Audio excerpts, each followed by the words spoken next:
La educación de hoy exige que tus hijos desarrollen competencias para la vida, utilizando herramientas, medios y recursos que les permitan aprender en nuevos formatos.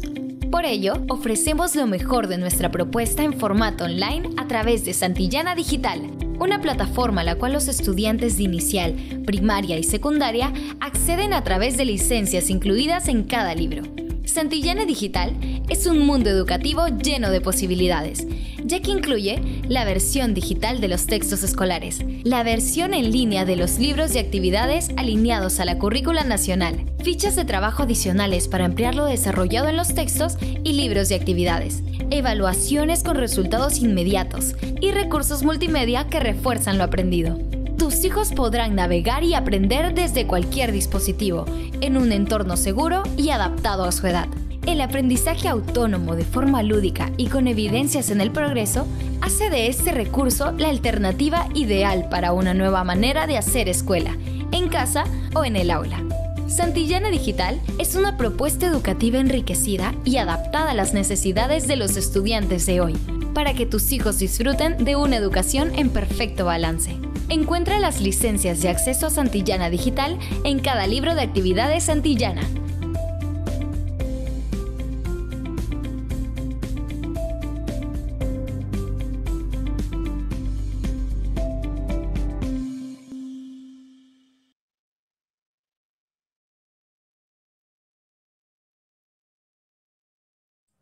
Hola, buenas tardes con todos, estimados padres de familia. Estamos muy contentos de contar con la asistencia de tantos padres. Verdaderamente nos sentimos muy emocionados de la respuesta que hemos tenido. Estamos trabajando en este Zoom y además estamos transmitiendo directamente por Facebook y también hay allí muchos padres de familia asistentes. Hoy día terminamos nosotros con nuestro programa de vuelta a clases con Santillana. Este programa ha venido siendo trabajado desde hace ya varias semanas con los docentes y esta semana con los padres de familia, con la mira de prepararnos un poco ante esta situación nueva de inicio de clases virtuales.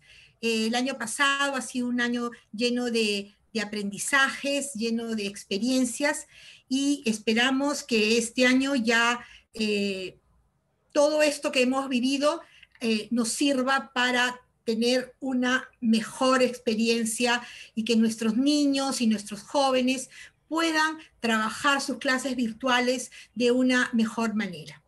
El día de hoy vamos a trabajar el tema que importa mucho, interesa a los padres de familia, el tema de cómo poder trabajar, qué es lo que nuestros niños aprenden en el colegio, ¿no? Escuchamos hablar que ahora trabajamos por competencias. ¿Cómo se desarrollan estas competencias y qué es lo que el maestro y la maestra trabajan en el aula y qué aprenden nuestros hijos? Para eso hemos invitado a Verónica Mantilla. Hola, Vero, ¿cómo estás? Vero, ahí está. ¿Cómo estás, Vero? Estás sin audio, está tu audio apagado. Hola, ¿qué tal? Gracias por la indicación, Mónica. Buenas tardes, equipo Santillana, buenas tardes, comunidad educativa. Gracias, bienvenidas a todos los padres de familia que hoy nos acompañan. Vero es docente y Vero también es madre de familia y viene perteneciendo al equipo de Santillana ya hace algunos años. Ella tiene mucha experiencia en capacitación y ha recogido durante el año pasado todas las inquietudes que los padres de familia y las maestras y maestros le han ido comentando a través de este difícil camino que hemos tenido que cruzar el año pasado. Entonces, Vero ha preparado este taller con mucho cariño para ustedes, con la intención que los padres de familia sepan ahora qué es aprender por competencias, qué es lo que aprenden nuestros niños. La dinámica del día de hoy va a ser la siguiente. Ustedes van a poder formular todas sus preguntas a través del chat Vero las va a ir viendo, las va a ir leyendo y las va a ir respondiendo. Somos, el martes hemos tenido cerca de 1000 padres de familia, así que es muy difícil poder darles el audio, poder darles el micro. Entonces, por eso preferimos trabajar de manera escrita a través del chat, así que no vamos a aceptar manitos levantadas ni se van a abrir micros, pero sí, Verito va a tratar de responder todas las preguntas que pueda a través del chat del Zoom y del chat del Facebook. Bueno, Vero, nada, te doy la bienvenida y te dejo para que puedas compartir con los padres de familia. Muchas gracias. Gracias, Mónica. Gracias, queridos padres, por estar con nosotros aquí. Hemos abierto este espacio, la comunidad santillana ha abierto este espacio para justamente juntos poder reflexionar, compartir algunos saberes respecto a específicamente qué aprenden nuestros hijos y cómo nosotros podemos ayudarles a desarrollar las competencias. Pero me gustaría antes leer algunos saludos que por aquí encuentro mientras Mónica iba haciendo la presentación. Yo de pronto leo, oh, buenas tardes, soy la mami, por ejemplo, acá nos saluda Milagros Luyo, que es la mami de Ociel Valencia Luyo, de 6º grado, y nos dice, aquí estoy presente, pero también está Alba Bravo, que es la mami de Alonso. Y tenemos mamis y papis, ¿no? Y se presentan, y me agrada que se presentan mencionando el nombre de su hijo, ¿no? Entonces aquí están los papis, por ejemplo, de Sebastián Rivera, el papá de Darwin Coronado, y hay muchos papis. Está la mami también de Ignacio Bejarano Lizárraga, que es del 3º Guinda, y también nos hablan, por ejemplo, que aquí están papitos de la IEP Mis Pasitos, padres, aquí está el señor César Chapoñán, que nos dice, soy el papi de Diego Chapoñán, presente, nos dice. Entonces creo que va a ser una tarde muy dinámica. Ya nos dijo Mónica, ustedes vayan dejando sus preguntas. Quizás también las preguntas se van a ir adelantando al desarrollo de la temática, de la exposición, y seguro durante los minutos vamos a ir resolviendo de manera espontánea, pero también dirigida a cada una de sus inquietudes. Esperamos hacerlo, si no seguramente vamos a tener nuevos espacios para poder realizarlos, y siempre a través de los maestros de la institución educativa que confía en la propuesta pedagógica de Santillana para poder acompañar a sus hijos justamente en el logro de la competencia, de las competencias. Entonces, ¿qué les parece? Vamos ya al desarrollo de nuestro trabajo, y me gustaría empezar con este pensamiento, este quote, esta reflexión a la que nos lleva Alvin Toffel cuando nos dice: los analfabetos del siglo XXI no serán aquellos que no sepan leer y escribir, sino aquellos que no sepan aprender, desaprender y volver a aprender. Esta tarde tenemos un desafío de desaprender algunas cosas para aprender otras nuevas. Desaprender la forma en que quizás empezar ese proceso de desaprender, la forma en que nosotros fuimos enseñados en la escuela. Yo tengo 51 años, así es que yo empecé en el 75 mi kinder, acabé en el 86 el colegio, así es que la educación, la forma en que a mí me educaron es muy diferente a la que ahora reciben, el tipo, el estilo de educación que reciben sus hijos. Entonces, vamos a desaprender algunas cuestiones que a veces quizás pueden estar muy arraigadas, y vamos a enfrentarnos a ese reto que nos menciona Toffel: aprender, desaprender y volver a aprender. Entonces, para poder hacer esto, vamos a acercarnos a las respuestas de estas dos preguntas claves: ¿qué aprenden mis hijos? ¿Cómo podemos ayudarlos a desarrollar competencias? Profundizando, pero a nivel de padres. No se preocupen, yo no voy a dirigirme a ustedes como si fueran docentes, a nivel de padres, pero todo papá, toda mamá también es docente. Esa característica nuestra de padres de familia, de estar constantemente formando a nuestros hijos. Pues vamos a trabajar dos definiciones muy importantes: aprendizaje por competencias y evaluación formativa, que ustedes ya lo han escuchado en todo el interín del desarrollo del año 2020, y seguro antes también. un aprendizaje por competencias y la evaluación formativa. Pero, ¿qué implica esto? En principio, queridos padres y madres de familia, nosotros tenemos que saber que todas las escuelas a nivel nacional, todas públicas y privadas, nos regimos en base al Currículo Nacional de la Educación Básica. Todos trabajamos en base al Currículo Nacional. Los colegios privados pueden quizás profundizar, hacer mayores profundizaciones, tener más tiempo para el trabajo de las competencias, pero las competencias que trabajamos en las distintas disciplinas son las mismas para un colegio privado y un colegio estatal. Entonces, el Ministerio de Educación, de manera que podamos unificar y que todos los niños que están en la educación básica regular, al momento de egresar, de salir de la escuela, o sea, al quinto de secundaria, cuando termina la influencia de la educación básica regular, el Ministerio de Educación propone un perfil de egreso, es decir, un ideario de cómo deben salir todos los niños al terminar la educación básica. Si su hijo está en tercer grado de secundaria, si está en inicial de 5 años, si está en cuarto de primaria, ¿a dónde es que lo va a llevar la educación de este momento? La educación que está llevando en este momento, ¿a qué lo tiene que llevar? Entonces, el mismo currículo define este perfil de egreso como una visión común e integral de los aprendizajes que deben lograr. Usted está en un colegio privado, usted debe asegurarse de que el colegio está apuntando a ese perfil de egreso, ¿sí? Si estamos en el colegio estatal, también estamos apuntando, usted como papito tiene que ver a qué lleva todos los aprendizajes, si es que está teniendo esa mirada, esa visión del perfil de egreso. Y ese perfil de egreso se va a conseguir con la construcción de los aprendizajes durante toda la escolaridad, desde el inicial hasta el quinto grado de secundaria. Ahora, queremos saber ¿cuáles son las características específicas de ese perfil de egreso? Es que por eso les he preparado un video corto que podemos encontrarlo fácilmente también en YouTube, en la cuenta del Ministerio de Educación, para que usted tenga una idea cómo es que su hijo, su hija tiene que salir al quinto de secundaria del colegio donde está. Esa es su meta. Todo lo que hacemos durante los años que estén en la escuela es la construcción de esa meta, la construcción de ese perfil.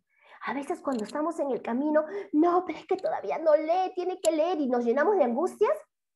Poco a poco, ¿hacia dónde es que voy? Esa meta, esa visión, tenemos que tenerlas todas bien claras. Entonces, déjenme confirmar si está compartido con audio. Voy a subir un poco el volumen. ¿Ok? Solo dura 2 minutitos, es muy sencillo y usted vaya tomando nota.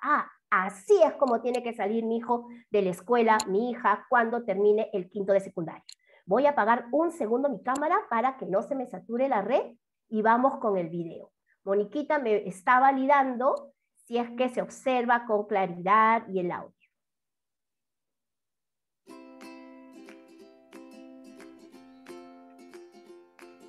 La educación no puede sustraerse de la historia. Necesita situarse en el lugar y en el tiempo de las personas que tienen la responsabilidad de formar. Educamos a las nuevas generaciones para que estén en condiciones de cumplir en la sociedad el rol que les demandan los cambios económicos, políticos, sociales, culturales e incluso ambientales de su época, no para que reproduzcan el mismo rol de las generaciones anteriores.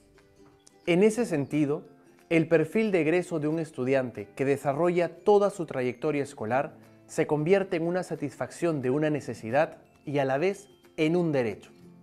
Porque todos los que son atendidos por el sistema educativo de un país, sin distingo de cultura, religión, posición económico-social, tienen el mismo derecho de aprender lo que necesitan para aportar al progreso de la sociedad de la que forman parte, tanto como al desarrollo de sus propios proyectos personales de vida.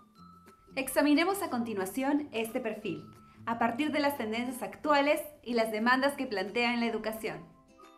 La velocidad con la que se produce y renueva el conocimiento, así como su circulación gracias a los medios tecnológicos, exige a la escuela asegurar en los estudiantes aprender a aprender por sí mismos, a controlar ese proceso de manera disciplinada y responsable en cada circunstancia que lo requiera. La educación necesita proveerlos, además de la capacidad de indagar y producir nuevo conocimiento, discriminando y organizando información, empleando los conocimientos científicos disponibles y, en consecuencia, sabiendo tomar decisiones informadas, desde posturas críticas y éticas, frente a cada problema que enfrente. En esa perspectiva, le va a ser necesario también aprender a interpretar la realidad y a tomar decisiones, usando de forma flexible estrategias y conocimientos matemáticos. En ese sentido, una persona que aprendió a investigar y a aprender por sí misma se desempeñará satisfactoria o exitosamente en la vida social y laboral. Será capaz de saber lo que necesita para cumplir un propósito, así como utilizará conocimientos diversos para explicar los problemas y encontrarles soluciones. El diálogo intercultural que requerimos como país para afrontar cohesionadamente nuestros desafíos comunes, sin que la discriminación y la exclusión social nos lo siga impidiendo, necesita que la educación básica asegure a las nuevas generaciones, cuando menos, el aprender a identificarse con su cultura sin cerrarse al aporte de los demás, sabiendo apreciar incluso la dimensión espiritual y religiosa en la vida de las personas, demostrando respeto y tolerancia con sus creencias. Va a requerir, asimismo, que aún en el campo de la indagación y la producción científica se aprenda a dialogar siempre con los saberes locales.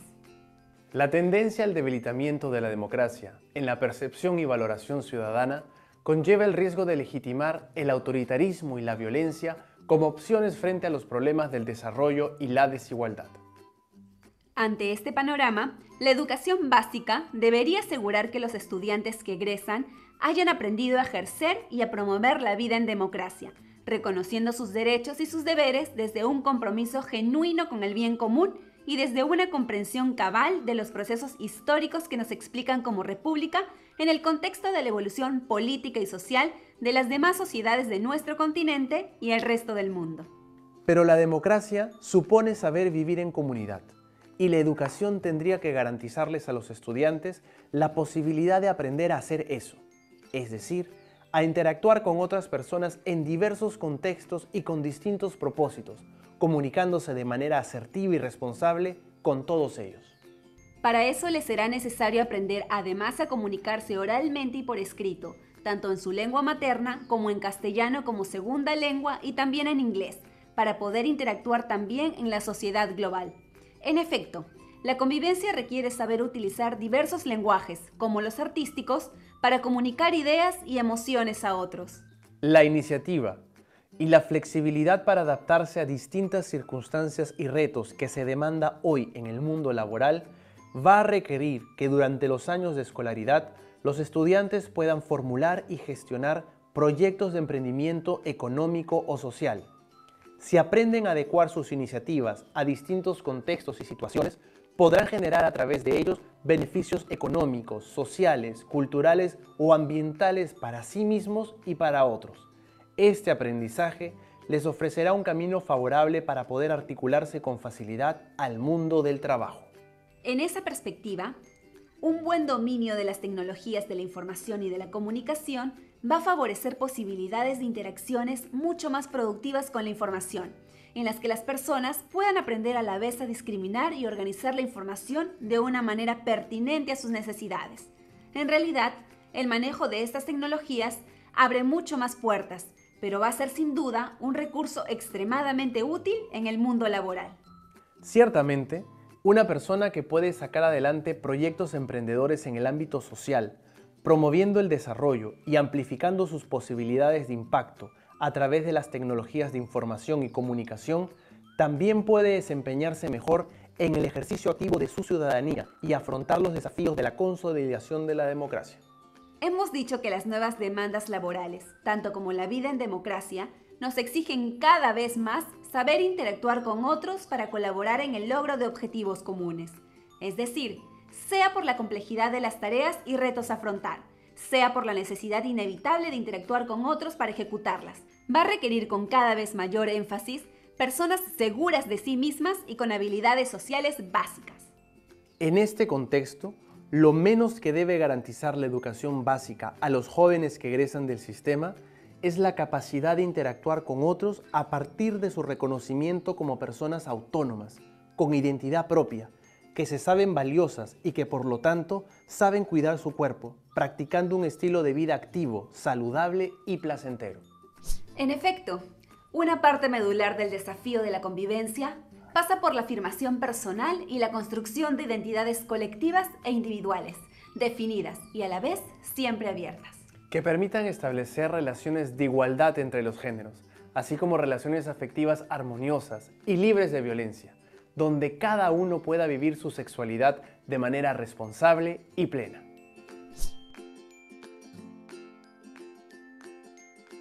Bien, entonces hemos visto aquí en este video que no es poca cosa la expectativa que tenemos respecto a cómo van a egresar nuestros hijos de la escuela secundaria cuando ya han acabado todo, ha acabado la influencia de la educación básica regular sobre ellos. Seguimos teniendo algunos saludos aquí, agradecemos a los que se van sumando y sigamos profundizando en aquella expectativa que tenemos nosotros respecto a nuestros hijos.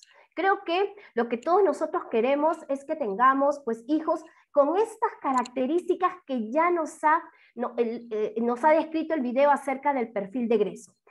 Características como la vida en democracia, como el que puedan aprender de manera autónoma, como el que puedan indagar, buscar información, poder tomar decisiones, incluso haciendo uso de los conocimientos matemáticos. Y si nos vamos dando cuenta, el video no nos habla de que, bueno, el chico y la señorita de quinto de secundaria tiene que saber A, B, C, D, F, G.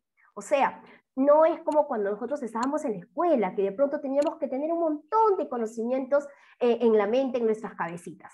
Porque, como hemos escuchado, el conocimiento avanza rápidamente, rápidamente. Entonces, por ejemplo, si yo tengo a mi hijo en este momento en sexto grado, necesita 5 años más para egresar, ¿cierto? Estamos en el 21, quiere decir que en el 26, en el 2026, él se va a enfrentar ya a la educación superior. Ahora bien, en ese momento, para el 2026, ¿serán los mismos conocimientos que manejamos ahora? ¿Será la misma información? Ya solamente con la vacuna hemos visto, y con el COVID, hemos visto que conocíamos algunas características de esta infección en el 2020, a inicios del 2020. Hoy sabemos que el contagio es por los aerosoles, por cuando uno habla, y las microgotitas, ¿no?, que salen de nuestros labios, y por eso usamos las mascarillas. Antes, todos, creo que en mis manos también están un poco ajadas por tanta lejía que hemos tocado o tanto alcohol, que bueno, la práctica de la limpieza es buena, obviamente, pero ya hemos ido descubriendo tantas cosas en tan poco tiempo. Al 2026, si su hija sale de la secundaria, ¿serán los mismos conocimientos que le permitirán estar preparado, preparada para la educación superior? Vemos que no. Entonces, cuando hablamos de un aprendizaje por competencias, vamos a hablar específicamente de un actuar. Nos lo recuerda Luis Guerrero Ortiz, que es asesor pedagógico de la alta dirección del Minedu, donde nos dice que una competencia, el aprender por competencias, no implica reunir y repetir datos aislados. O sea, que mi niño pueda repetir el 2 por 2, 4, 3 por 3, 9. Datos aislados no es desarrollar una competencia. Si mi hijo aprende de memoria algo, está recogiendo información, sí, puede ser que esa información la vincula y estamos hablando ya de un conocimiento, de un concepto en específico, pero por ejemplo, si la enseñanza se centrara ahora solamente en que el niño pueda decir, bueno, las partes de la oración son sujeto y predicado, el sujeto tiene tal modificador, el predicado tiene tal modificadores, eso no viene a ser ya un aprendizaje por competencias. Nosotros sí hemos aprendido así, ¿eh? No sé si se acordarán de la oración coordinada, subordinada, ¿no? A mí me enseñaron algoritmos, espero que mi maestra no me escuche, pero no llegué a aprender mucho de ello, porque cuando hablamos hoy de competencias, estamos hablando de emplear el conocimiento para resolver un problema. Ese es el kit del asunto, querido papá, querido mamá. Porque para resolver un problema sí necesitamos información, sí necesitamos conocimientos, sí necesitamos reunir datos, pero todo ello tiene significatividad si es que vamos a emplear ese conocimiento para resolver problemas, ¿sí? Esa es la mirada que damos nosotros a la competencia. ¿Ok? Gracias, siguen los saludos. Si hay algún comentario, una pregunta sobre lo que vamos desarrollando, nos van comentando. Voy a leer, por ejemplo, lo que nos dice Walter Aima. Si bien es cierto, son los alumnos la prioridad en el aprendizaje, los padres están siendo en muchos casos los que tenemos que tener clases de docencia. Entonces, como Santillana no puede dar las pautas en específico, sería cuáles son las competencias que nos corresponde saber y cómo alcanzar esos logros. Gracias, Walter, por compartir tu inquietud, porque justamente ese es el motivo por el cual estamos aquí reunidos. Primeramente, entender qué es una competencia, porque hay varias, trabajamos sobre 31 competencias, vemos que nos hablan de competencias en cada una de las disciplinas, pues, ¿y cómo es esto? Primero entender qué es una competencia.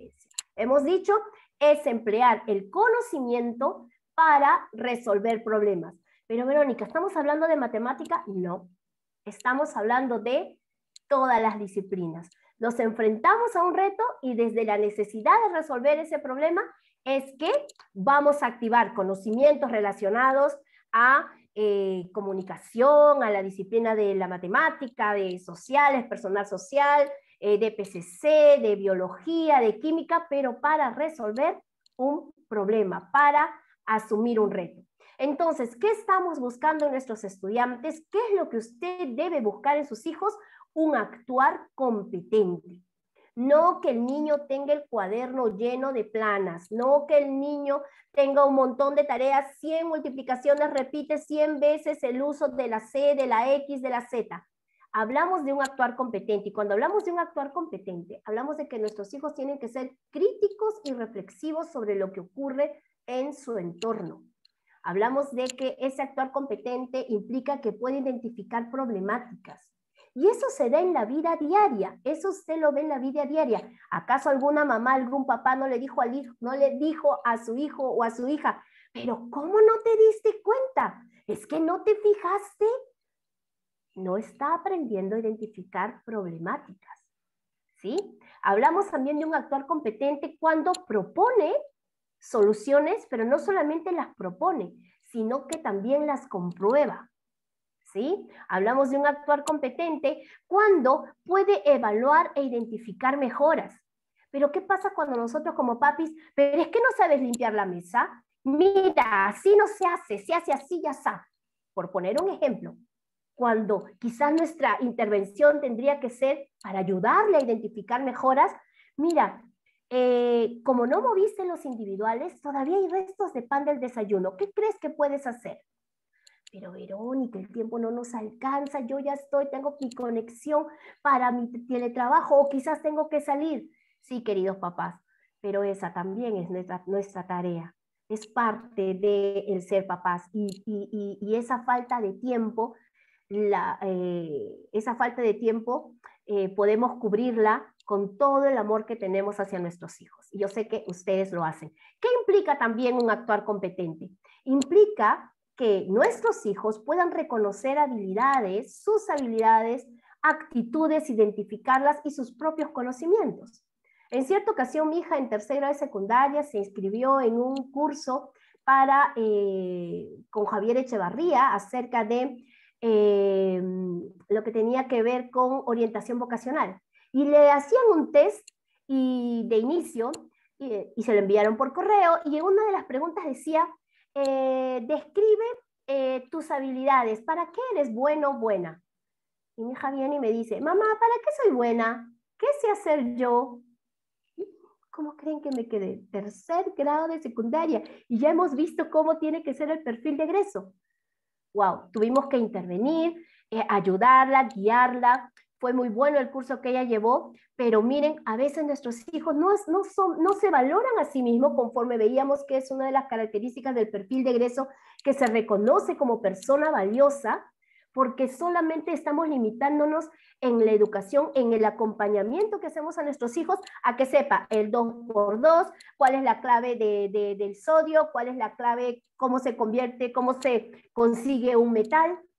Te sabes la fecha del descubrimiento de América, te sabes las causas de la guerra con Chile. Nos limitamos a eso.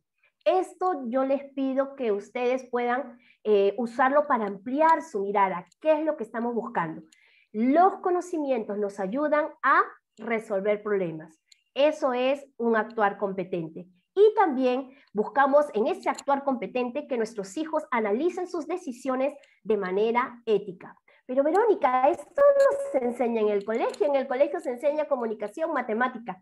Es que simplemente a través de estas disciplinas, lo que procuramos nosotros desarrollar, acercándonos a distintas vivencias, desde la escritura, la lectura, la oralidad, la resolución de problemas, la indagación científica, la construcción de interpretaciones históricas, desde todas estas disciplinas, esto es lo que buscamos en sus hijos, un actuar competente. Entonces, cuando buscamos un actuar competente, tenemos que saber nosotros qué procesos siguen nuestros hijos en ese aprendizaje. Primeramente, hay que confrontar un problema. Tiene que pensar y se va a esforzar por entender el problema, ¿sí? Va a analizar sus opciones, las opciones posibles que tenga para resolver el problema. Va a decidir la que crea más conveniente, la va a poner a prueba y va a revisar sus resultados. Esa es la ruta para el actuar competente. Y vamos a verlo, para no sentir, wow, pero ¿y que confronta un problema? ¿Qué problema? ¿Un problema de matemáticas? Veámoslo con un ejemplo, ¿sí? Por ejemplo, tenemos que escribir un texto. Puede ser un cuento, ¿no? Ese es el reto. Tenemos que escribir un texto, hacer una infografía o quizás un ensayo. A lo mejor queremos trabajar una receta o quizás vamos a aprender a trabajar una solicitud, ¿ok? Entonces, conocemos la competencia, escribe diversos tipos de textos en lengua materna, que es una competencia en comunicación. Para esta competencia poder lograrla, hay que activar distintas capacidades, distintas habilidades, ¿sí? Una de ellas, la primera, para escribir un texto, tiene que adecuar lo que va a escribir, tiene que adecuarlo a la situación comunicativa. Es decir, ¿por qué voy a escribir esto? Porque ahora ya no enseñamos diciendo, bien chicos, hoy día vamos a aprender el texto argumentativo, vamos a escribir un ensayo. Muy bien, las partes del ensayo son A, B, C. No, porque hemos dicho que para un actuar competente tenemos que buscar resolver un problema. Ok, entonces viene un estudiante y nos cuenta, comparte con la clase, no está muy preocupado. Voy a apagar un ratito mi cámara porque me hay un mensajito que me dice que está inestable, solo un 5, y me dice el estudiante que está muy preocupado porque su papá, a pesar de las medidas sanitarias que ha estipulado el gobierno, que tienen una lógica dentro de todo el marco de la pandemia, su papi sigue jugando en la azotea del edificio, ¿no? Del condominio, sigue jugando a la pichanguita con otros vecinos. Y él ya no sabe qué hacer porque le ha hablado a su papá, le ha dicho y no le hace caso. Y de pronto otros estudiantes también, sí, mi tío, mi mamá ahora se olvida de llevar el protector facial cuando va al súper o cuando va al mercado. Y hay una necesidad y ellos quieren comunicar. Esa es la situación comunicativa. Y el profesor, la profesora, muy bien chicos, entonces vamos a escribir un texto argumentando por qué es que tienen que dejar la pichanga o por qué tenemos que empezar a respetar los protocolos. A continuar respetando, ¿verdad? Que aunque todos los servicios estén abiertos con distintos aforos, ya sabemos los riesgos que podemos correr. Entonces el chico, ok, no va a usar el mismo vocabulario de, oye, sí, teacher, oh, profe, lo que pasa es que no va a usar ese mismo vocabulario coloquial, sino que va a adecuar su texto a esa situación comunicativa que hemos planteado. Y el niño, la niña, el joven, porque estas competencias y capacidades son desde el inicial hasta el quinto de secundaria, son iguales. cambia el nivel de exigencia, luego tiene que organizar y desarrollar sus ideas. Muy bien. ¿Cómo vamos a empezar entonces nuestro ensayo? Y desde esa necesidad de comunicar, el maestro lo que busca es que puedan acercarse al conocimiento, es decir, a la estructura del texto. ¿Cuál es la estructura de un ensayo? La maestra, el maestro, en primer plano no les dice, ya, estas son las partes. Bien, chicos, ¿cómo podría ser nuestro texto? Van construyendo su aprendizaje. Por eso es que usted a veces ve de que se demoran mucho tiempo, o usted está pidiendo solamente, ya, dime de memoria, ¿cuáles son las partes del ensayo? ¿Cuáles son las partes de la solicitud? Cuando lo que queremos es ayudar, construir con los chicos y ver que ellos puedan seguir toda la ruta del actuar competente. Pero en eso que ya descubrieron, ya tienen sus ideas organizadas para el primer párrafo, segundo, tercer párrafo, ¿verdad? Ya las tienen organizadas, luego tiene que hacer una revisión, ¿sí? Revisa y bueno, wow, aquí mis mayúsculas no sé dónde se fueron. Oye, aquí la tildación, ¿a dónde se fue? Wow, aquí no hay conectores. O a cada momento uso y, luego, también, wow, me falta un poco de vocabulario. No, pero además mi argumento es muy soso, es muy, no tiene solidez, no tiene consistencia. Tengo que buscar más información.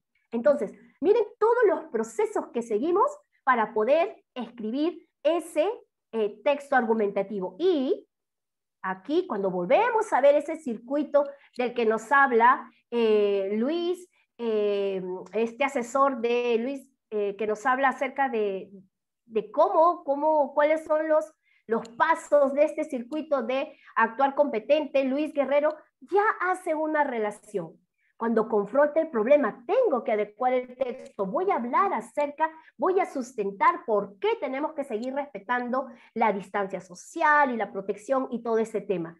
Esas mismas capacidades de la competencia, esas habilidades que tienen que activarse para que el chico, la chica, el joven, la señorita puedan redactar su texto, entonces forman parte de este circuito de actuar competente. Miren cómo nos cambia la mirada, queridos padres y madres de familia, porque ya no nos estamos centrando a que se sepa las partes, que se sepa que es una aguda, esdrújula, sobre esdrújula, no son datos ni información aleatoria, vacía, está relacionada, busca resolver un problema. ¿Cuál es el problema aquí?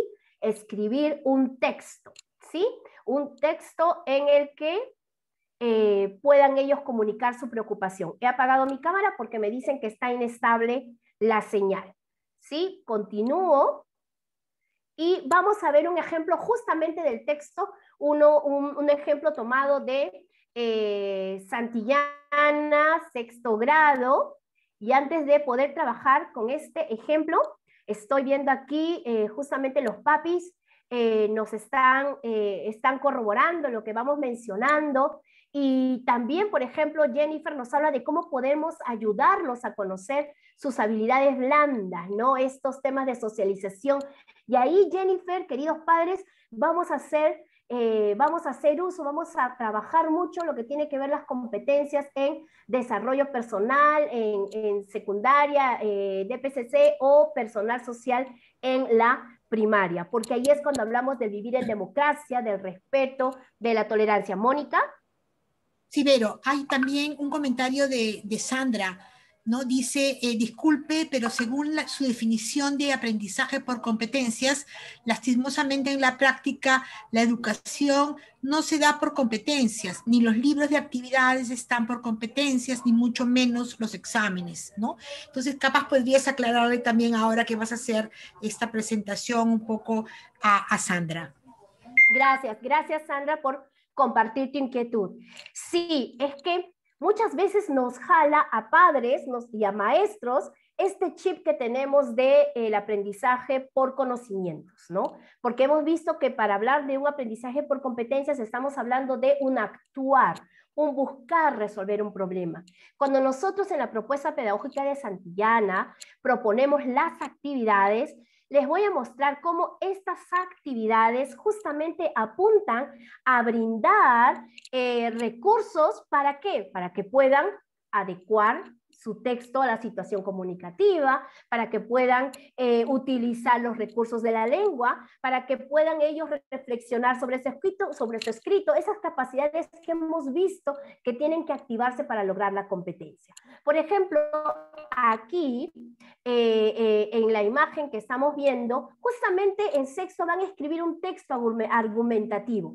Y observen ustedes que en las actividades, primero, en la número 3, ahí quiero que pongan la mirada, la número 3 nos dice consulta información sobre el tema que escogiste, en este caso para el ejemplo que les estaba brindando sobre el respeto, el seguimiento a las medidas sanitarias en esta segunda ola, en este pico de la segunda ola. Luego miren cómo a través de la actividad 4 vamos organizando las ideas, porque se acuerdan que era una de las capacidades, organizar las ideas, ¿ok? Para pasar luego ya a los borradores. Tenemos esta página que no es que solamente en esta página la vamos a hacer, tenemos, obviamente, si trabajamos en el Drive o en cualquier otra plataforma que está trabajando el estudiante, la institución educativa, pues podemos tener 1, 2, 3, 4 borradores que luego los comparten en clase y los chicos entre ellos van revisando cómo es su avance. Cuando hablamos del aprendizaje por competencias, hablamos de construcción, de que no es, queridos padres, de que el maestro le diga, bien, vamos a escribir el ensayo, ¿qué día es hoy? Hoy es jueves, muy bien. Para el lunes me lo traen ya hecho. Y luego la tarea la tiene todo usted. No, no, no. Se construye en el aula. En el aula el estudiante va construyendo con su profesor. Pero vamos a ver algo. Retrocedo. Si, por ejemplo, Pepe, la información que él trae todavía no es tan consistente para la situación comunicativa que estamos trabajando, para el tema que estamos abordando, entonces eso yo lo voy a observar como maestra, como mamá, como papá, cuando él empieza a redactar. Entonces yo le voy a preguntar a mi hijo, muy bien, veo que estás respetando las partes que has aprendido con la maestra, pero ¿por qué no revisas más las partes del argumento? Me parece que no convence. Bueno, a mi hijo no me convence, yo voy a seguir jugando la pichanga, porque no me convencen tus argumentos, una cosa así, ¿no? Entonces, voy a poder ayudar a mi estudiante a que pueda trabajar. El maestro tiene esa facilidad. Como estamos trabajando, construyendo aprendizaje, borrador 1, borrador 2, borrador 3, entonces le doy oportunidad para que mejore. Porque hemos dicho que en un actuar competente, el estudiante puede tomar decisiones, evaluar sus decisiones y mejorar sus decisiones. ¿Qué pasaría si la maestra al primer borrador le pone una nota? Porque hay papitos que todo quieren nota, ¿no? Presentó el primer borrador. ¡Ay, pero no te ha puesto nota! Es que, ¿qué pasaría si le pusiéramos nota? Si recién está construyendo su aprendizaje. ¿Qué le parecería a usted que de pronto usted está, no sé, el papá, la mamá, innovando un potaje nuevo para la familia y como es una innovación, algo nuevo, algo que nunca preparó, pues vamos con ensayo y error, ¿no? Quizás en uno no salió en la textura que se quería, en otro quizás el condimento estuvo muy alto, muy bajo, hasta que por fin nos sale el plato como nosotros queremos.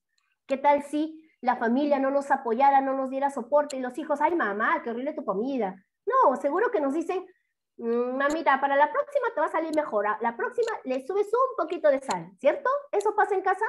Pues igual es en el aprendizaje, en esa búsqueda de actuar competente y en la manera en que nosotros podemos acompañar a nuestros hijos, porque desde el error aprendemos. Eso es algo que a nosotros no nos enseñaron. No nos enseñaron a aprender desde el error. Nos enseñaron solamente que teníamos que hacer las cosas bien. Y es más, nos exponían, ¿no? Reuniones de familiares del Día de la Madre. Ya, mi Juancito sabe recitar muy bien. Mi Rosita canta muy bien. Ya, canta. Y el hijo se sentía, ¿no? Se sentía ahí frente a toda la familia, se sentía confrontado y con miedo a equivocarse. Y si se equivocaba, la mirada de los papás, ¿no? Cuando nosotros tenemos que darle soporte, cuando nosotros tenemos que ser empáticos, más que con la nota, con las emociones. Yo vi que te esforzaste, hijo, yo vi que te esforzaste. Sigamos avanzando, mejoremos. ¿Qué fue lo que te equivocaste? Que el chico le sepa decir en qué se equivoca. Por eso es que la calificación es recién al cierre de todo el proceso. Recién al cierre. Construir un texto no lo va a hacer en un día, no lo va a hacer en 2 días. ¿Por qué?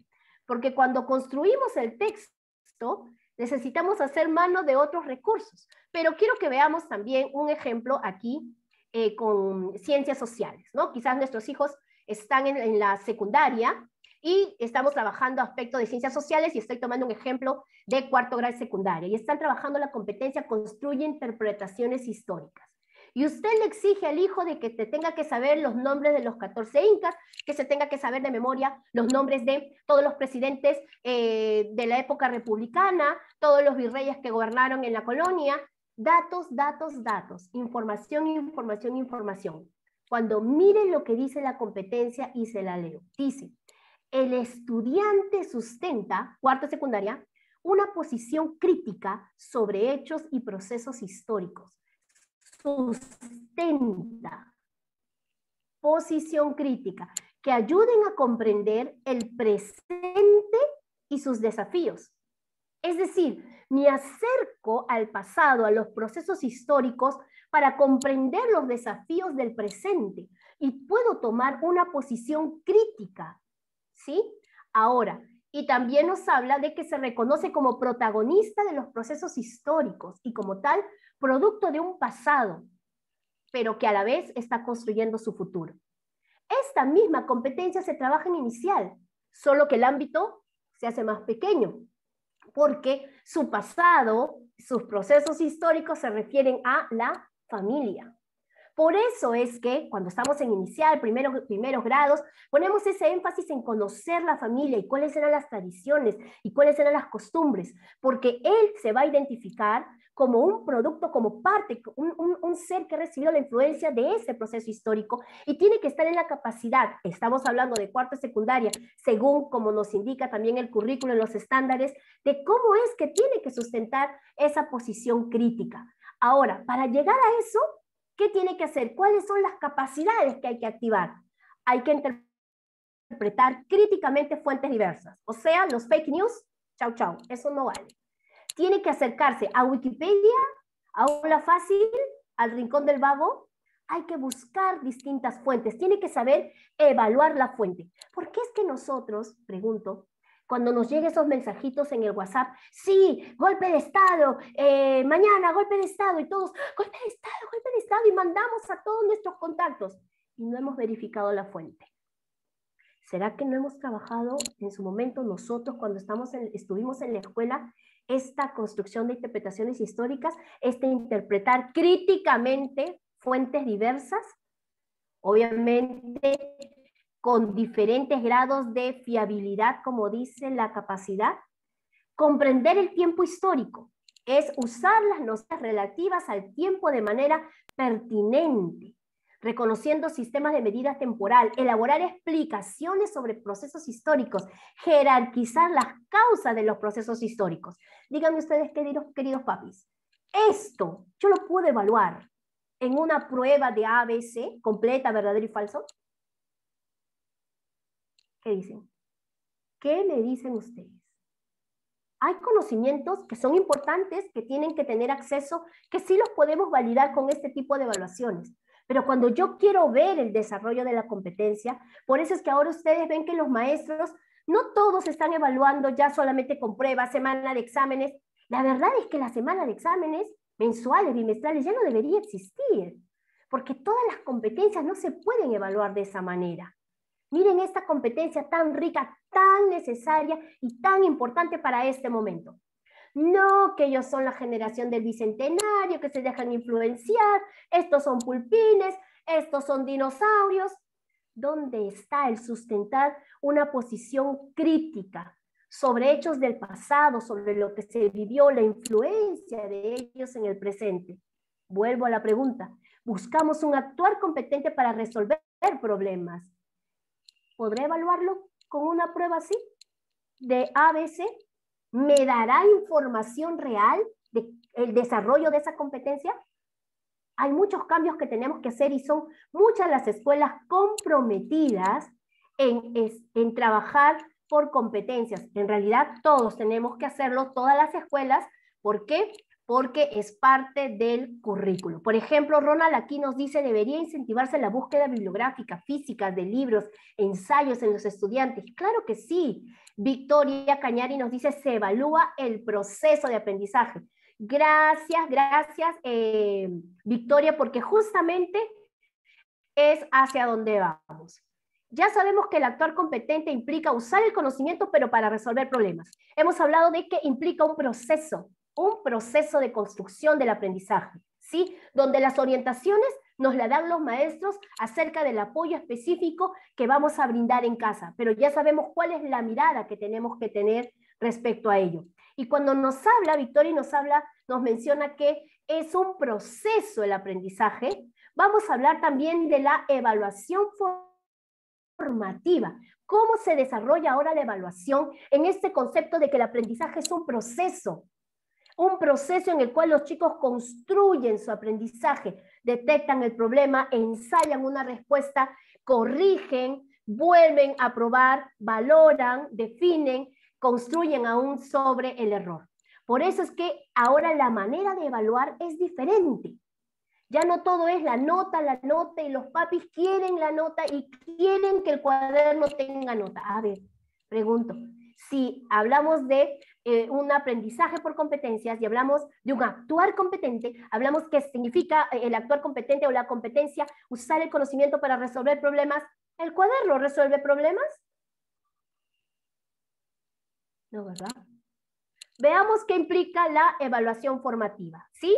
También es un video cortito, también lo encontramos en YouTube, ustedes lo pueden mirar despacito, adelantan, retroceden y pónganle mucha atención a 3 preguntas esenciales de la evaluación formativa que usted puede también formularla a sus hijos. Apago mi cámara para no congestionar y vamos a ello.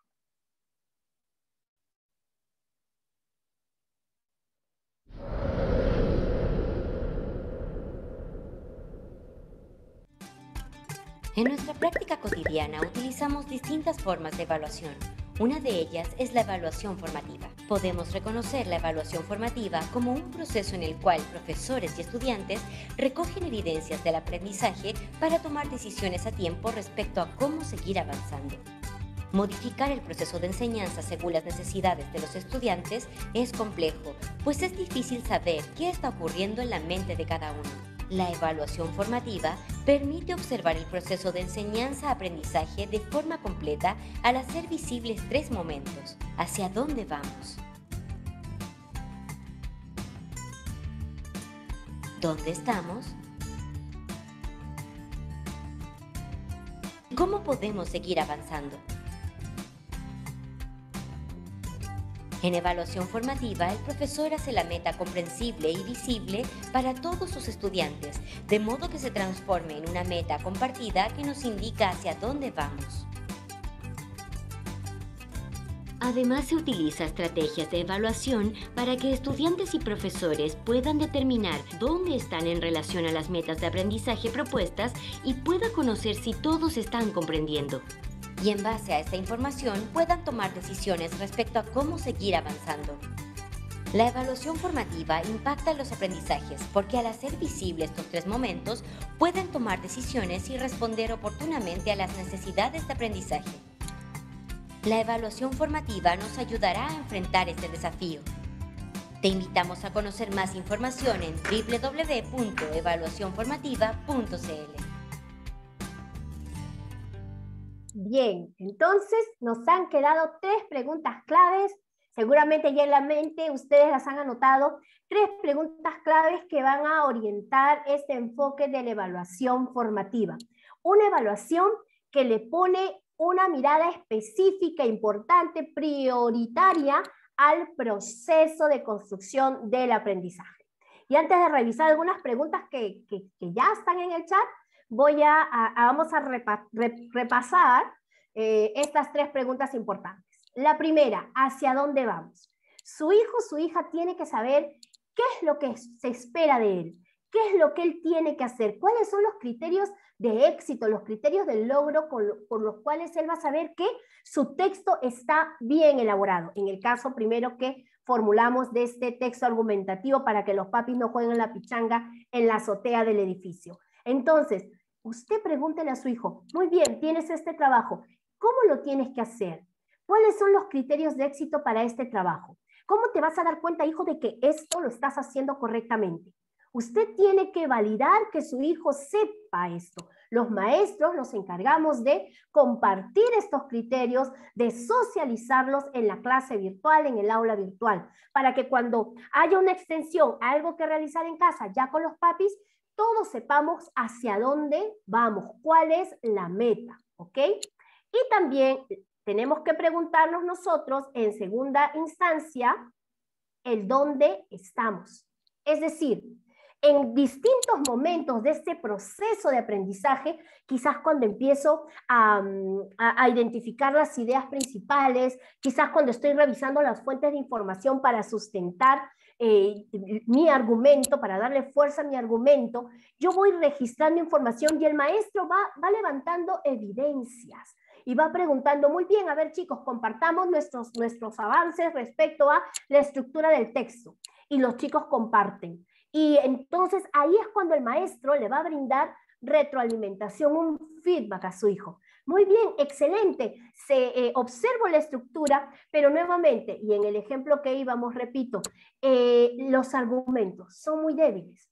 La maestra, el maestro no le va a decir, usted como papá no le va a decir, ya ves, lo hiciste mal, no buscaste porque yo te dije. Tenemos que ayudarlos, guiarlos.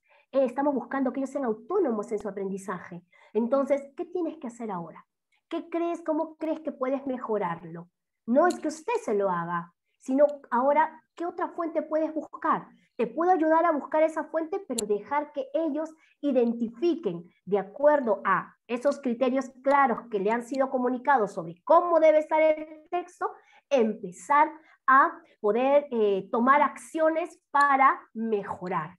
Entonces, justamente esas acciones para cómo mejorar responden a nuestra tercera pregunta. ¿Cómo seguimos avanzando? Si el joven, la señorita, los niños, las niñas saben qué es lo que tienen que hacer, cómo es que se van a dar cuenta que lo están haciendo bien. Luego se preguntan, ok, en este momento del camino, ¿dónde estoy respecto a la meta? ¿Cómo está mi trabajo? ¿Cómo está mi resolución de problemas? ¿Puedo utilizar bien los conocimientos matemáticos que hemos aprendido para hallar solución a este tipo de problemas, no sé, de probabilidades? ¿Será? ¿Qué me está faltando? Una vez que puedo definir dónde estoy, yo puedo entonces, como estudiante, yo puedo ayudar a mi hijo, el maestro ayuda a los estudiantes a definir la ruta, el plan de mejora para seguir avanzando. Y de esa manera poder lograr el desarrollo de las competencias. ¿Hacia dónde vamos? ¿Dónde estoy yo respecto a la meta? Y cómo podemos seguir avanzando. Porque el maestro ya no le va a decir, señor, señora, su hijo necesita practicar más la comprensión lectora. Y nosotros como papás, ya, comprensión lectora, ok, lo ponemos 3 horas al día a leer al hijo. Abarca mucho la comprensión lectora. ¿Qué aspecto? La maestra, el maestro le va a decir, ¿sabe qué? Respecto a la comprensión lectora, su hijo aún no identifica situaciones de causa-efecto en un cuento. Entonces, ahí es que el maestro le va a dar algunas recomendaciones. Y usted también siéntase en la capacidad de preguntar, pero específicamente, ¿qué, maestro? Hoy los maestros brindamos conclusiones descriptivas. Estas conclusiones descriptivas, como dice su nombre, es una conclusión a la que llegamos después de analizar el desempeño, el actual del estudiante, pero con descripciones, ¿sí? Descripciones específicas.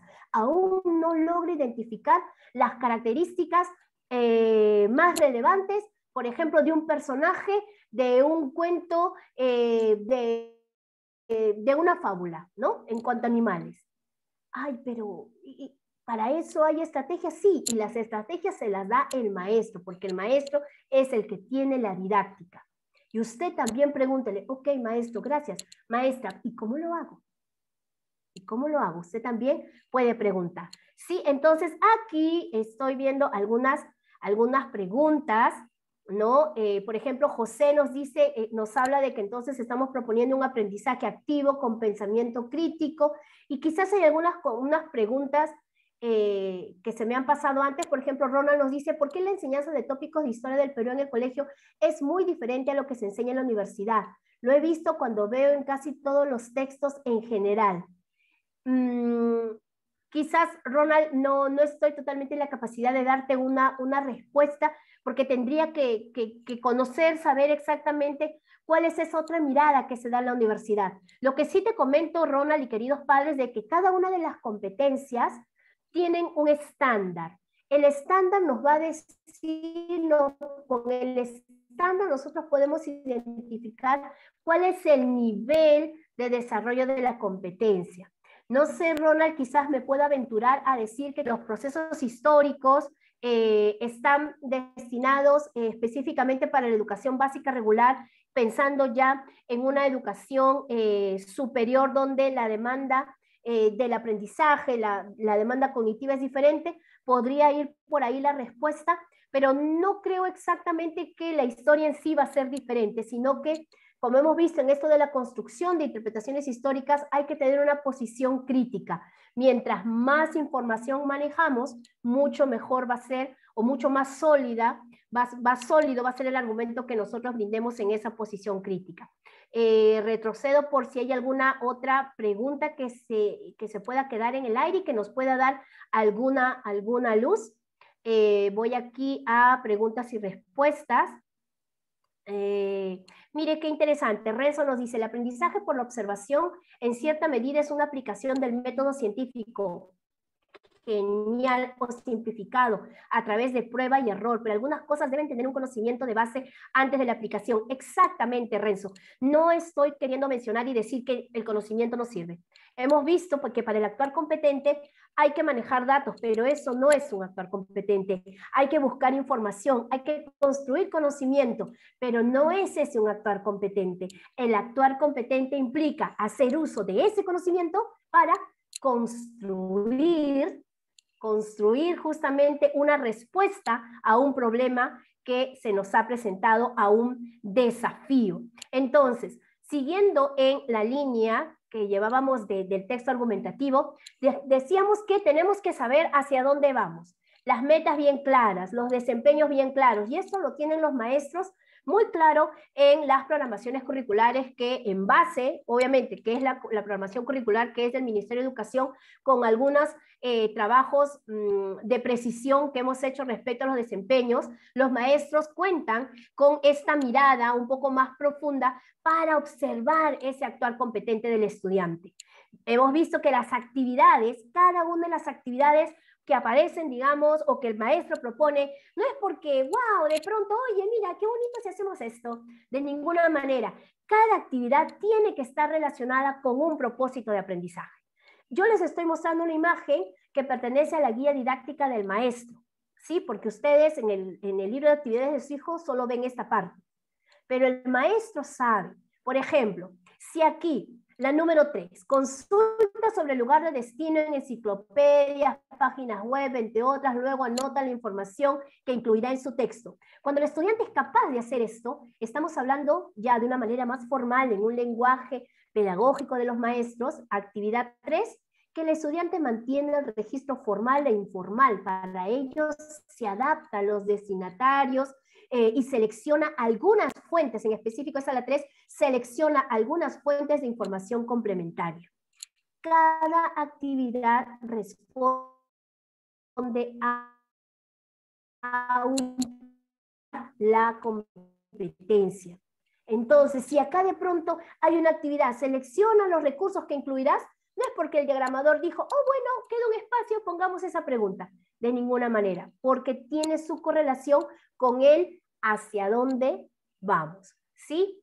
Y hemos visto, igualmente, cuando ya estamos en ese desarrollo, en esa construcción, ¿no? En el borrador 1, borrador 2, borrador 3, que también, por ejemplo, cuando el estudiante va revisando su trabajo, va revisando si es que el texto se adecua a la situación comunicativa, si es que el texto desarrolla un tema de manera coherente, que se entiende, ¿verdad? si es que las oraciones que utiliza, en este caso las aprendidas, las coordinadas, ¿no? Y las justapuestas mantienen la coherencia. Cuando hacemos todo eso, él está haciendo una revisión. Y esta revisión, por ejemplo, en la número 9, esta pequeña rúbrica, él la va a usar durante toda la construcción, borrador 1, borrador 2, borrador 3. Quizás puede ir marcando como en un semáforo, uy, en cuanto a la coherencia, el manejo de las oraciones coordinadas, todavía estoy en ámbar. Ya, ¿qué podemos hacer? Miss, ¿alguna recomendación para que él pueda trabajar mejor las oraciones coordinadas, las justapuestas? Así puede preguntarle usted al maestro, a la maestra, y seguramente ya el maestro se anticipa porque ya ha detectado que hay un ámbar para empezar a trabajar sobre ello, brindar feedback al estudiante. Pero aquí en esta construcción, repito, no hay nota, no hay calificación, porque tenemos que terminar de construir la evidencia. Pero Verónica, entonces, lo hacen con ayuda, no lo están haciendo solos, esto no es aprendizaje. Hablamos de aprendizaje como una construcción del mismo, hablamos como sé a dónde voy, sé lo que tengo que hacer, empiezo a trabajar, empiezo a indagar cómo es que estoy trabajando y empiezo inmediatamente a mejorar. Porque en la evaluación formativa la mirada está en el proceso. ¿Qué pasaría si en el proceso la profa no le dice nada a su hijo? Ah, ya, sí, no, aquí una B. No, aquí una C. Y después en el final le termina poniendo B. Y ahí recién al fin del bimestre, bueno, señor, señora, su hijo tiene que mejorar aquí, aquí, aquí. ¿Y para qué? ¿Y para qué si ya le puso la calificación? No pidan calificación. Pidan acompañamiento. Eso es lo que los papis tenemos que pedir. Miss, ¿y cómo lo puedo ayudar para superar este problema que se le ha presentado en cuanto a las oraciones coordinadas? ¿Algún tip, alguna idea, algún material de refuerzo, Miss? Y la Miss, el teacher, el profesor, la profesora se los va a brindar porque también ellos tienen acceso a una plataforma en las cuales les brindamos material anexo para que puedan reforzar a aquellos estudiantes que necesitan justamente refuerzo en según los distintos desempeños que queremos observar en ellos. Pero repito, esta rúbrica pequeña en este caso les acompaña en el proceso. Ah, ya, Verónica, significa que al final cambian la rúbrica, porque ¿cómo le vas a dar las respuestas de inicio? ¿Se acuerdan ustedes cómo aprendíamos nosotros? Ay, ¿quién sabe las preguntas? ¿Quién sabe las preguntas? Queríamos nosotros con anticipación saber las preguntas. Y no faltó por ahí algún travieso, alguna traviesa que de dirección, ¿no? También sabemos de esos casos. Pero hoy no. Hoy ellos tienen que saber las respuestas, tienen que saber los criterios de éxito, porque la mirada del maestro no va a estar cuando ya el chico le presente al final su texto argumentativo, sino la mirada está en toda la construcción. Ah, Verónica, entonces van a ir sacando promedio. Tampoco. La evidencia para el maestro le permite dar un juicio de valor reuniendo toda la información sobre cómo ha sido el desempeño del estudiante. Ahora, y hemos dicho, nos mencionaba en uno de los padres de familia, que es importante el conocimiento. Claro que sí. Si, por ejemplo, aquí en el ejemplo que se está trabajando aquí, que muestro en pantalla, que es que ellos puedan redactar una crónica de viajes, hay que buscar fuentes, hay que saber qué es una crónica de viajes, hay que saber cuáles son las características de una crónica de viajes, hay que empezar en esa búsqueda de información, manejar organizadores como el mapa conceptual, hay que saber manejar para darle estructura, coherencia a nuestro texto, hay que manejar la oración justapuesta y la oración coordinada, hay que trabajar también algunas muletillas que solemos nosotros repetir constantemente, como puede ser el queísmo o el el dequeísmo. Pero ya acercarnos a estas cuestiones formales de la gramática, ¿verdad? Ya no es de manera aislada, ya no es, información, ya no son datos, sino que me acerco a ello para resolver el problema. ¿Cuál es? Construir mi texto. ¿En qué situación comunicativa?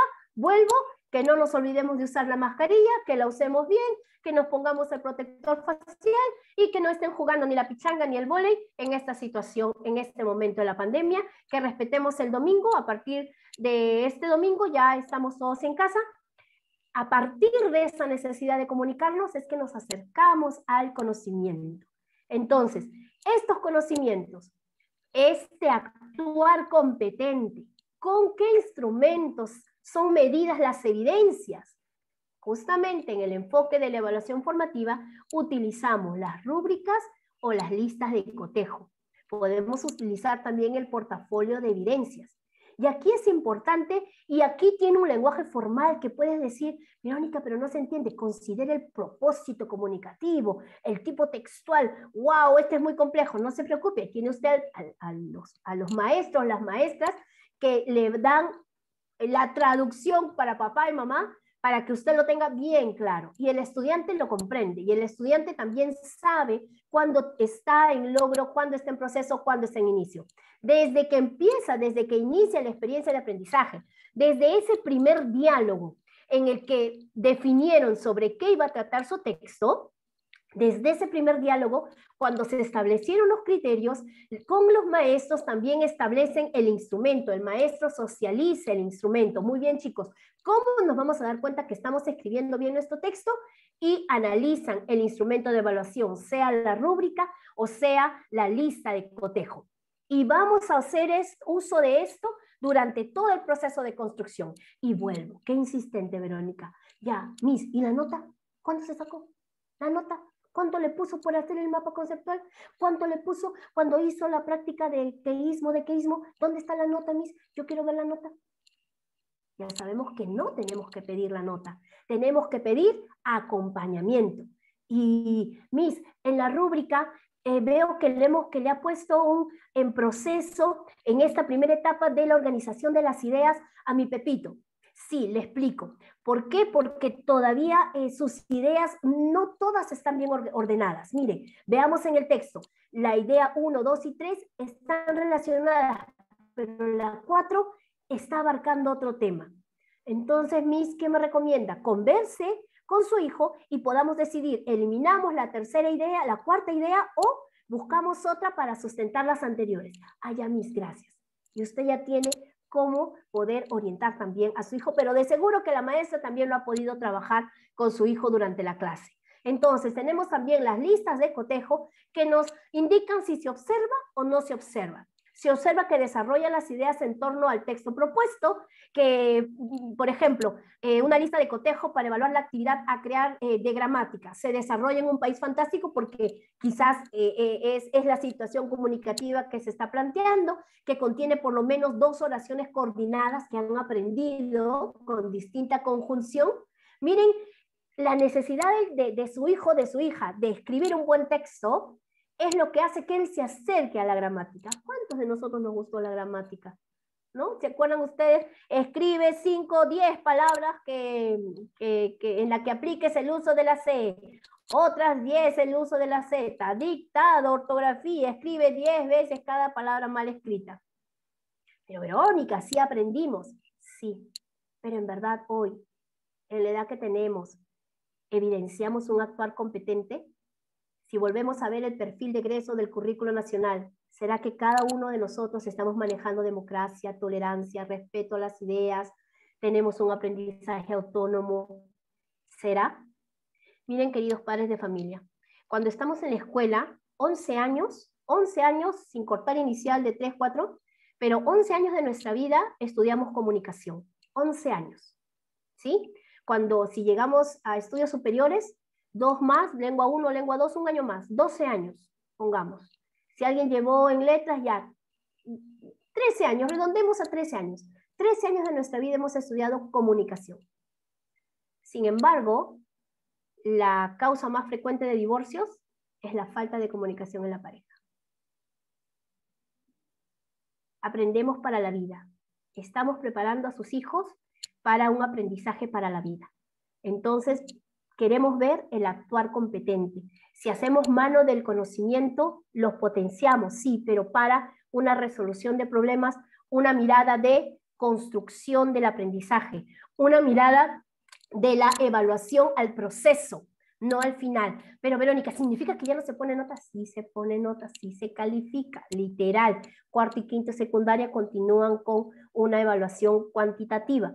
Si se califica al cierre, después de la revisión de borrador 1, borrador 2, borrador 3, si es comunicación oral, blooper 1, blooper 2, blooper 3, si es debate que están trabajando, por ejemplo, en sociales, si es resolución de problemas, si están trabajando en matemáticas, cual sea la competencia que están trabajando, en arte, en música, en educación física, ¿quién a la primera le salió bien el volantín?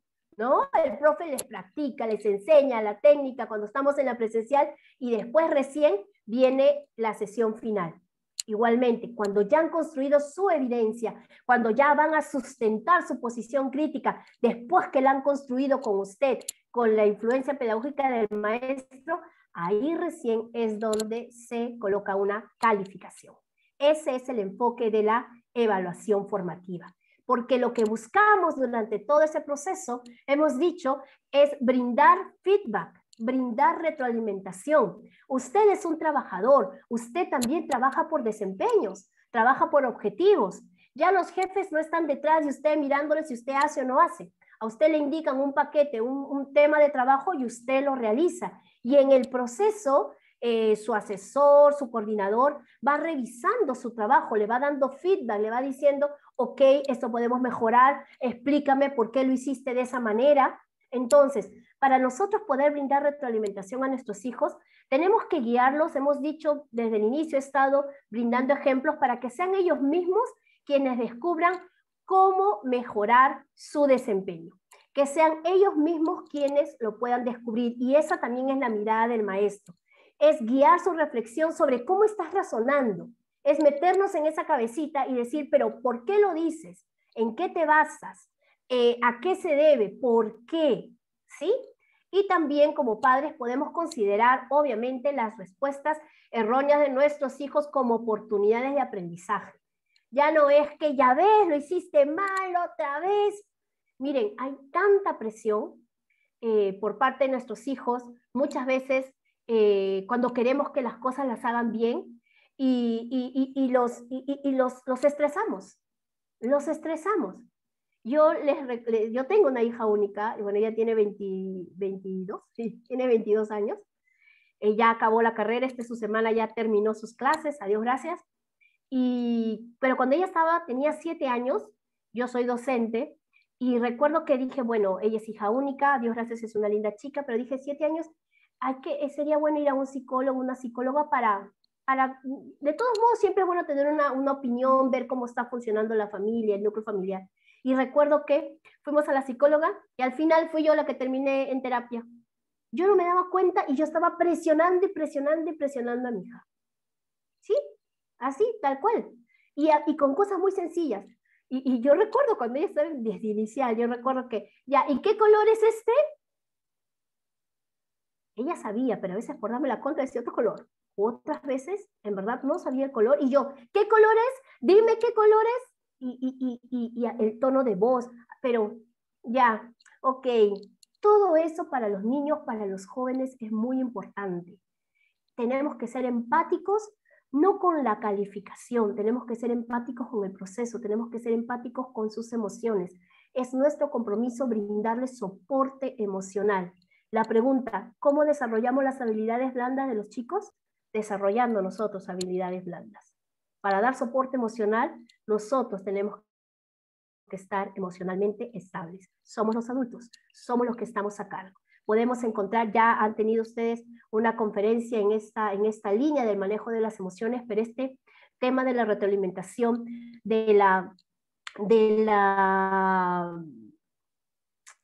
se me va la palabra, del equilibrio que debemos tener nosotros al acompañar a nuestros hijos, depende también el éxito de ellos, de cuando se equivocan, de cuando le traen una mala calificación. ¿Por qué? ¿Qué pasó? Explícame. Si está en una cuestión de rebeldía también, ¿qué es lo que está sucediendo en el hogar que le provoca estas situaciones? Todo esto también forma parte del logro de las competencias, de esto que nosotros buscamos en nuestros estudiantes, un actuar competente, y con esto voy cerrando nuestro espacio de encuentro de hoy. ¿Qué es lo que buscamos en nuestros hijos a través de todas las áreas? A través de las 31 competencias, con los más pequeños, con los niños, con los pubers, con los adolescentes. ¿Qué es lo que debemos buscar? De que sean críticos y reflexivos sobre lo que ocurre en su entorno. Pasa un cometa y ni se enteraron porque están pensando en otras cosas, porque no abrimos espacios para el diálogo en la casa, porque solamente estamos esperando que traiga una buena nota porque se aprendió el nombre de los 14 incas. Estamos buscando un actuar competente en que ellos puedan identificar problemáticas, en que puedan proponer y comprobar soluciones, en que puedan tomar decisiones y actuar. ¿Cuántos hijos hoy no les ha sucedido que tanto papá y mamá han estado enfermos, infectados por el COVID y toma de decisiones? ¿Qué hacemos? ¿A qué tío llamo? ¿Al abuelo, a la abuela, al tío? ¿Cómo vamos a solucionar? Y los hijos, adolescentes, se ven luego en ese momento de tomar decisiones y actuar. Para eso tenemos que prepararlos. Para eso es que están en la escuela y por ello es que estamos trabajando un aprendizaje por competencias y una evaluación formativa. Evaluar, identificar mejoras, reconocer sus habilidades, actitudes y conocimientos y analizar sus decisiones de manera ética, con esos valores que hemos podido darles en el entorno familiar. Voy a revisar algunas de sus participaciones, cómo es que hemos ido nosotros, hemos ido asimilando y este repaso de algunos conceptos claves para el logro de las competencias. ¿Qué estrategia, nos pregunta Newton, qué estrategia debo aplicar para que mi hijo le apasione leer? ¿Sabe cuál es la mejor estrategia? Que a usted le apasione leer. Porque los hijos, lo que trabajan ellos es mucho por identificación emocional, por imitación. Si usted lee, su hijo va a leer. Si a usted le interesa lo que a usted le emociona, a él también le va a emocionar. ¿Cómo animar a nuestros hijos a seguir? A ver, por aquí se me fue. ¿Cómo animar a nuestros hijos a seguir? Nos dice Amy Flores, a nuestros hijos a seguir con sus clases y no darse por vencidos cuando no les salen las tareas. Esto es continuo, la tolerancia a la frustración, la perseverancia. Acá hablamos ya de valores. Entonces, no solamente tiene que ser con las tareas, tiene que ser con el todo. Y viene también por ese refuerzo emocional de confianza, de que usted confía, pone en valor a su hijo, a su hija y cree que lo puede hacer. No desmaye, usted tiene que ser el primero que persevera, que persevera, que persevera. Es usted quien va a poder ayudarlo. Claro que podemos también tomar otros tips ya que tienen que ver con psicología, pero seguramente habrá otro espacio para poder trabajar sobre eso. No es mi área, pero sí les puedo hablar desde la experiencia. Usted persista, usted déle soporte emocional. Mi hija ingresó a la Católica, ingresó a la Villarreal, sin pasar por academia. Hizo un veranito de 3 meses en una academia. Y su escuela era de esas escuelas de las que a algunos papás no quieren que vayan los hijos porque dicen, no enseñan nada, no los preparan para la universidad. Mi hija estudió en una escuela de ese tipo y con un veranito ingresó a Católica, ingresó a la Villarreal. Pero cuando ella estaba en primera y secundaria, ella solamente sacaba 13, 14, a veces un 15, y yo sabía que ella daba, y ella sacaba esa calificación sin estudiar, pero ella se había puesto un techo, de que tenía 2, 3 amigas que eran las que más notas sacaban, y ese era su techo, y decía, no, porque fulanita va a sacar la mejor nota, ¿yo para qué me voy a esforzar? Pero como papá seguimos y seguimos ahí, y terminó en buenos puestos. Te hablo de la experiencia, pero sé que hay un fundamento psicológico también. Sigamos, a ver, ¿cuánto tiempo tiene que realizar el maestro sus clases en inicial y en primaria? Miren, hay distintos, según la edad en inicial, ¿verdad? La recomendación es que pueda ser media hora hasta 1 hora diaria. Se puede repartir por bloques, pero aquí hablamos de que el tiempo frente a la pantalla sea un tiempo rico de interacción. Muchas veces los chicos pueden estar trabajando porque, vamos, si en el ejemplo de la construcción del texto argumentativo, tienen que buscar fuentes, tienen que empezar a redactar, y eso lo hacen en la pantalla. Puede ser una conexión asincrónica, es decir, el maestro no está con ellos, pero ellos tienen que estar trabajando, avanzando. La conexión real, en tiempo real, hay algunos colegios, algunas escuelas que tienen, pues, empiezan sobre las 8:30 y terminan a la 1, ya son políticas de los colegios, pero aún así, dentro del bloque, les dan tiempos para que ellos puedan trabajar de manera autónoma, puedan trabajar en el Drive o en la plataforma del colegio para construir sus primeros borradores, para construir sus primeros acercamientos a la resolución de un problema matemático, y el profesor de manera indirecta, la maestra de manera indirecta, conectada, pero en la plataforma puede ir dejando comentarios. Pero sé que el ministerio ha estipulado también un tiempo básico. No se espera tampoco que puedan estar horas de horas conectados mirando a una persona que les habla, que puede cantar, que puede pasar puede trabajar con distintas plataformas muy interactivas, pero lo que se quiere, lo que usted tiene que buscar, si es que su hijo está teniendo una vivencia así de resolución de problemas, que todo lo que se trabaja está en busca de poder trabajar tal o cual evidencia.